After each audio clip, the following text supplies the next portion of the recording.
உயிர்த்தெழுந்த இயேசு கிறிஸ்துவின் வல்லமை ஊழியங்கள் வழங்கும் வசனப் பெட்டகம். இயேசுவே கர்த்தர். இயேசுவையே தேவன் ஆண்டவரும் கிறிஸ்துவுமாக்கினார். இயேசுவே ராஜாதி ராஜா, கர்த்தாதி கர்த்தா. கிறிஸ்துவே மரித்தோர் மேலும் ஜீவனுள்ளோர் மேலும் ஆண்டவர். கிறிஸ்துவே போதகரும் ஆண்டவருமாயிருக்கிறார். வசனப் பெட்டகத்தின் இன்றைய தின கருப்பொருள் ஞானம். கர்த்தர் ஞானத்தை தருகிறார், அவர் வாயினின்று அறிவும் புத்தியும் வரும்.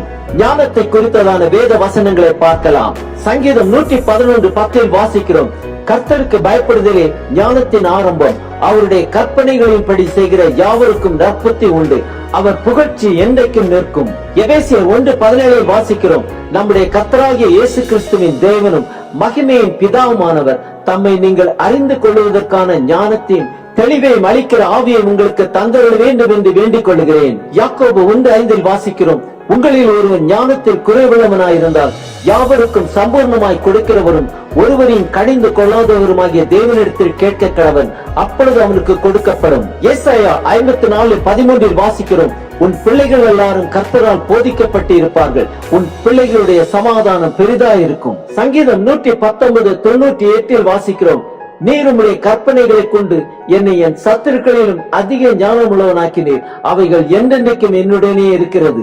யோபு 32:8 வாசிக்கிறோம், ஆனாலும் மனுஷரில் ஒரு ஆவி உண்டு, சர்வ வல்லவருடைய சுவாசமே அவர்களை உணர்வுள்ளவர்களாக்கும்.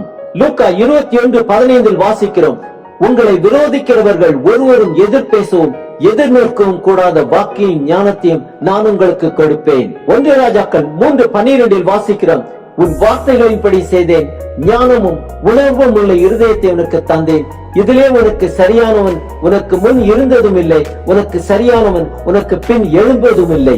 யாக்கோபு 1:17 வாசிக்கிறோம், நன்மையான எந்த ஈவும் பூர்ணமான எந்த வரமும் பரத்திலிருந்து உண்டாகி சோதிகளின் பிதாவினிடத்திலிருந்து இறங்கி வருகிறது, அவரிடத்தில் யாதொரு மாறுதலும் யாதொரு வேற்றுமையின் நிழலும் இல்லை.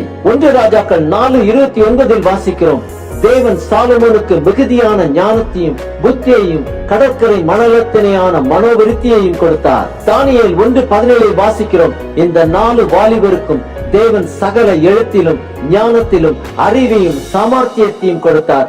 தானியேலை சகல தரிசனங்களையும் சொப்பனங்களையும் அறியத்தக்க அறிவுள்ளவனாக்கினார். சங்கீதம் 19:7 வாசிக்கிறோம், கர்த்தருடைய வேதம் குறைவற்றதும் ஆத்துமாவை உயிர்ப்பிக்கிறதுமாயிருக்கிறது, கர்த்தருடைய சாட்சி சத்தியமும் பேதையை ஞானியாக்குகிறதுமாயிருக்கிறது. தானியேல் 2:21 வாசிக்கிறோம், அவர் காலங்களையும் சமயங்களையும் மாற்றுகிறவர், ராஜாக்களை தள்ளி ராஜாக்களை ஏற்படுத்துகிறவர், ஞானிகளுக்கு ஞானத்தையும் அறிவாளிகளுக்கு அறிவையும் கொடுக்கிறவர். 1 நாளாகமம் 22:12 வாசிக்கிறோம், கர்த்தர் உனக்கு ஞானத்தையும் உணர்வையும் அருளி செய்து உன் தேவனாகிய கர்த்தரின் நியாய பிரமாணத்தை கைக்கொண்டு இஸ்ரவேலை ஆளும்படி உனக்கு கட்டளையிடுவாராக. யாத்திரையாகமம் 31:5 வாசிக்கிறோம், சகலவித வேலைகளையும் யோகியத்தை செய்கிறதற்கும் வேண்டிய ஞானமும் புத்தியும் அறிவும் அவனுக்கு உண்டாக அவனை தேவ ஆவியினால் நிரப்பினேன். ஆதியாகமம் 41:39 வாசிக்கிறோம், பின்பு பார்வோன் யோசேப்பை நோக்கி, தேவன் இவைகள் எல்லாவற்றையும் உனக்கு வெளிப்படுத்தி இருக்கிறபடியால் உன்னை போல விவேகமும் ஞானமும் உள்ளவன் வேறு ஒருவனும் இல்லை.